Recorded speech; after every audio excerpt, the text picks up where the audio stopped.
Hello student, चलिए आज मैं आपको न्यूरॉन यानी तंत्रिका कोशिका के बारे में पढ़ाते हैं।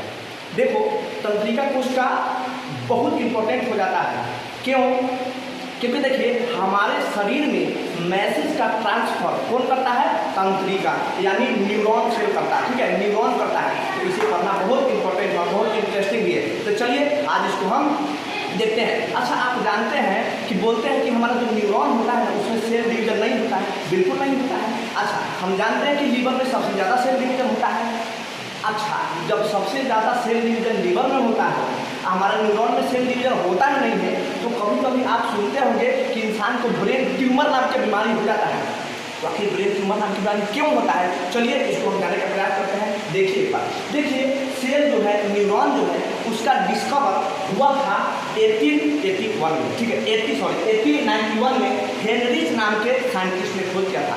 यह साइंटिस्ट जर्मन के थे। ठीक है, इन्होंने सबसे पहले डिस्कवर किया न्यूरॉन को। बताया कि हमारा पूरे शरीर में जो सेल होते हैं उसमें न्यूरॉन भी पाए जाते हैं। ठीक है, और न्यूरॉन के बारे में उन्होंने बताया। देखिए ये न्यूरॉन का स्ट्रक्चर है, या न्यूरॉन का स्ट्रक्चर है, और न्यूरॉन के स्ट्रक्चर को हम अब देखने का प्रयास करते हैं और इसको समझते हैं।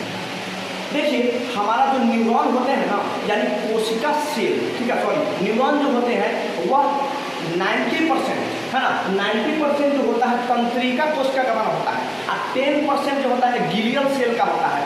इसीलिए बबुआ ये जो है ना न्यूरॉन सेल है, न्यूरॉन में कोशिका डिवीजन नहीं होता है, और वो जो 10% भाग बच जाता है जिसको बोलते हैं गिलियल सेल, उसी गिलियल सेल में है ना सेल डिवीजन होता है, जिससे हमारा ब्रेन ट्यूमर नाम की बीमारी हो जाता है। ठीक है, तो चलिए अब इसको हम समझने का प्रयास करते हैं। देखो यह जो है न्यूरॉन, ठीक है, तो ये जो बाल जैसा संरचना दिखाई दे रहा है उसको हम लोग डेंड्राइट्स बोलते हैं। ठीक है, बाल जैसा जो संरचना है उसको बोलते हैं डेंड्राइट। तो सबसे पहले हम देखते हैं न्यूरॉन जो है ना, न्यूरॉन को हमने दो पार्ट में बांट दिया। ठीक है, तो ये जो इसको बोलते हैं हम लोग टेल वाला पार्ट। ठीक है, यह जो पार्ट है उसको बोलते हैं टेल वाला पार्ट, और ये जो हो गया हेड वाला पार्ट। बायोलॉजिकल नेम इसको टेल वाला पार्ट को बोला जाता है एक्सॉन। ठीक है, और बायोलॉजिकल नेम में हेड वाला पार्ट को बोला जाता है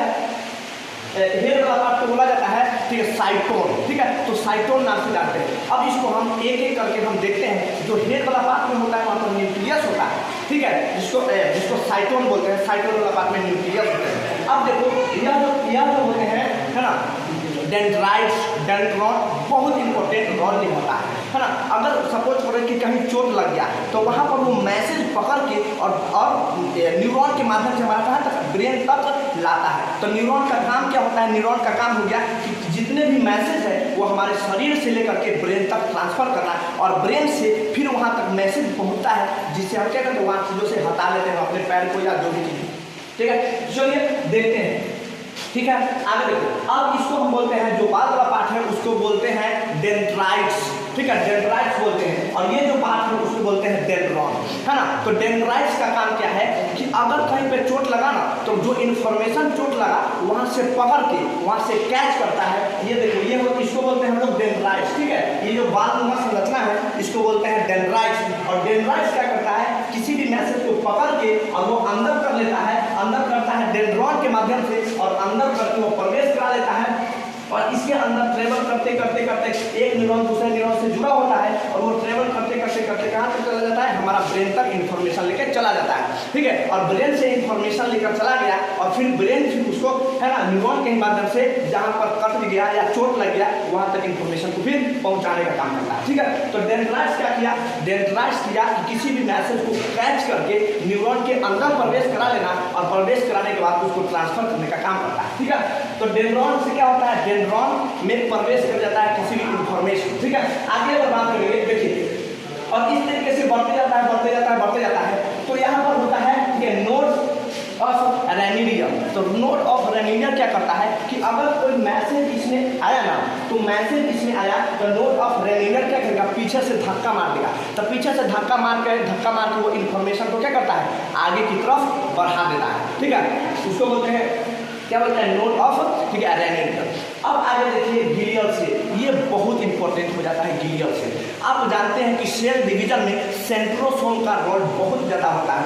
अगर जिस सेल में सेंट्रोसोम नहीं होगा तो वहाँ पर सेल डिवीजन भी नहीं होगा, यानी सेल विभाजन भी नहीं होगा अगर सेंट्रोसोम नहीं होता है। इसका मतलब यह है कि हमारा जो ये न्यूरॉन है उसमें सेंट्रोसोम नहीं पाया जाता है, तभी तो यहाँ पर सेल डिवीजन नहीं होता है। लेकिन एक बात है जिसको बोलते हैं हम लोग गिलियल सेल, और गिलियल सेल में सेल डिवीजन होता है, यानी सेल डिवीजन होता है तो वहीं पर रहता है सेंट्रोसोम, और इतना न ज़्यादा बहुत ज़्यादा सेल डिवीजन करने लगता है जिससे हमारा एक ब्रेन में बीमारी हो जाता है जिसको बोलते हैं हम लोग ब्रेन ट्यूमर नाम की बीमारी आ जाता है। ठीक है, तो अब देखिए, देखो अब ये दो न्यूरॉन है ना, दो न्यूरॉन है हमारे शरीर में, पूरे शरीर में अगर बात करेंगे तो टोटल 100 बिलियन न्यूरॉन है ना, हमारे शरीर में टोटल अगर बात करेंगे तो 100 बिलियन न्यूरॉन है। और खाली ब्रेन में बात करेंगे ना तो ब्रेन में 12 मिलियन पाया जाता है। ठीक है, तो 12 मिलियन तो खाली हमारा ब्रेन में पाया जाता है। ठीक है, और ये भी जानते हैं कि न्यूरॉन सबसे शरीर का सबसे बड़ा सेल है ना, तो ये सब तो आप जान रहे होते हैं। यह जो आप आकार देख रहे हैं, यह जो आप शेप देख रहे हैं, ये इस प्रकार का शेप, ये जरूरत नहीं है कि इस प्रकार का शेप हो सकता है, शरीर के स्ट्रक्चर के अनुसार ये अपना शेप वगैरह बदलते रहते हैं। ठीक है,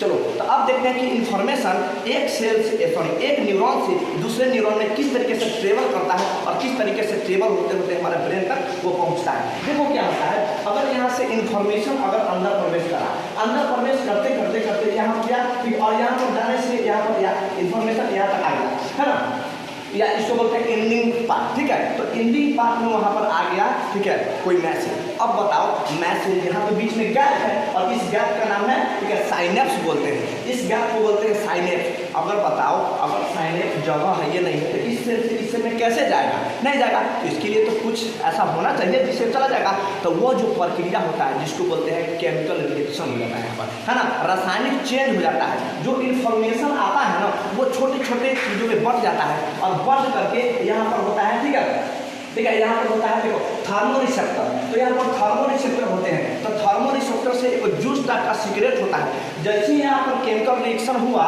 और यहाँ जो छोटा सा इन्फॉर्मेशन केमिकल रिएक्शन होने के बाद ये थोड़ा सा बाहर निकाल लेता है। जैसे ही इन्फॉर्मेशन को बाहर निकालेगा बस ये क्या करेगा, कैच कर लेगा, है ना, कैच कर लेगा और कैच करेगा और इस तरीके से धीरे धीरे ट्रेवल करते करते हमारे कहाँ चला जाता है और वह ब्रेन में चला जाता है। ठीक है, अगर आपको वीडियो अच्छा लगे तो लाइक करिए, कमेंट करिए और सब्सक्राइब करिए। थैंक यू, चलिए मिलते हैं नेक्स्ट वीडियो।